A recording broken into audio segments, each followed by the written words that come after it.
Good day, I'm Stephen McHugh, and this is your JIS News for Friday, March 15. Prime Minister Andrew Holness has challenged his diplomatic counterparts to implement measures that will improve and sustain economic conditions. Citing Jamaica as an example, he says the economic progress made in recent times can be used as a model for other nations to follow. Among the economic achievements is a reduction of the debt to gross domestic product ratio, which will fall to 96% at the end of March. This represents the lowest level of debt in nearly 2 decades, and the first time it will fall below 100% over that period. It came at great sacrifice of the people, and it came as a result of the building of social consensus. Indeed, that underpins everything that we've been able to do. The Prime Minister was addressing Wednesday's Heads of Diplomatic Missions function in New Kingston. He pointed out that the macroeconomic indicators remained positive, with foreign reserves above the level deemed adequate and the current account being low and sustainable. Additionally, market interest rates are at historic lows and fiscal performance continues to be strong. Mr. Holness advised the diplomats representing approximately 60 countries that Jamaica was addressing its infrastructural needs. This includes increased capital spending on the development of major roadways in and around Kingston.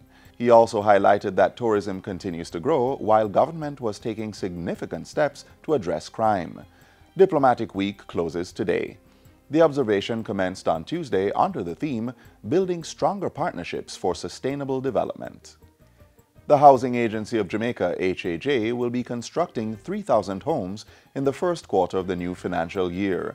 This includes the Bernard Lodge development, which will provide 600 studio units and 1,000 one-bedroom units.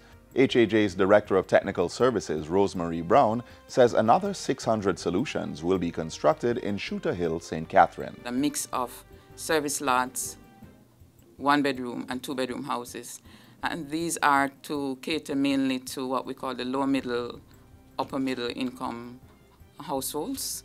And the units will perhaps be sold at approximately $7 to $8 million at the lower end of that. Ms. Brown was speaking at a JIS think tank on Wednesday. She said other developments by the agency included 744 solutions in Ryan Park, Montego Bay, set to start this year. Serviced lots in Mona are meanwhile awaiting contract approval, and there is to be the further build-out of the Savannah in Runaway Bay, St. Anne with 50 houses. We have also started the pre-qualification process for that, and we expect that by the end of the fiscal year, long before the end of the fiscal year, say the next 6-7 months, we should be in a position to award a contract for those 50 houses. 2 silage packing machines valued at $12,000 were donated to the Jamaica Dairy Development Board at the Bodles Research Station on Thursday. These additional machines have been funded by the USAID, Jamaica Rural Economy and Ecosystems Adapting to Climate Change 2 JAREACH 2 project. They bring to 3 the number of these machines in the country. The silage packing machines, along with the new technology, will improve access to nutritious feed material for cattle breeding and support the Dairy Board's vision of creating an internationally competitive domestic sector.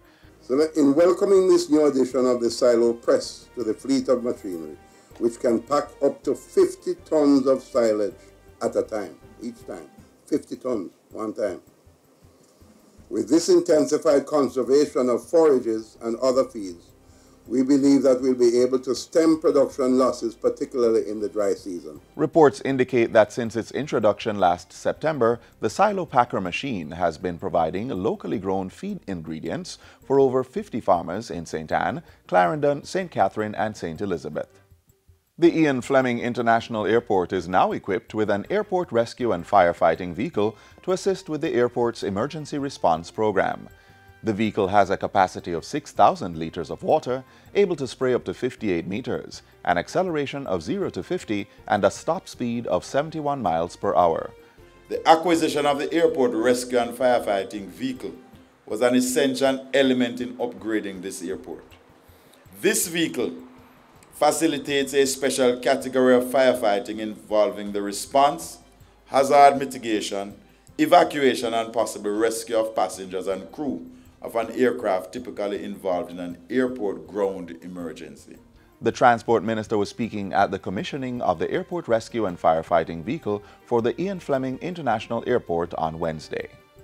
And finally, The Ministry of Health is moving to create a modern system for quality control and surveillance of medicines in Jamaica. Health Minister Dr. Christopher Tufton says the ministry is undertaking a review of the registration process for pharmaceutical drugs as part of efforts to achieve this. I just want to signal the alarm that as it relates to Jamaica, we are now in the process of reviewing our internal procedures, modernizing our registration process to ensure that it is digitized. So no longer will we be using that heavy book that you have to write everything by pen and hand, which takes a long time, where on average it takes a year and a half for a drug to be registered. We really need to bring that down.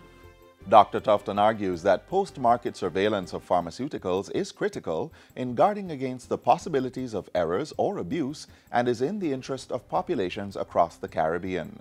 Locally, he says the ministry will be working with the Caribbean Public Health Agency, CARPA, to ensure that drug companies with a foothold or those desirous of operating in Jamaica are reputable registered entities. So that we appreciate continuation of the standards that are established. And frankly speaking, that they pay for it. This should not be a subsidized effort. It should be an effort that is based on a mutually agreed position. Dr. Tufton was speaking on Tuesday at the opening of a two-day meeting on post-market surveillance and the Caribbean pharmaceutical policy at CARPA in St. Andrew. And that's it for JIS News Today. I'm Stephen McHugh. Thanks for watching.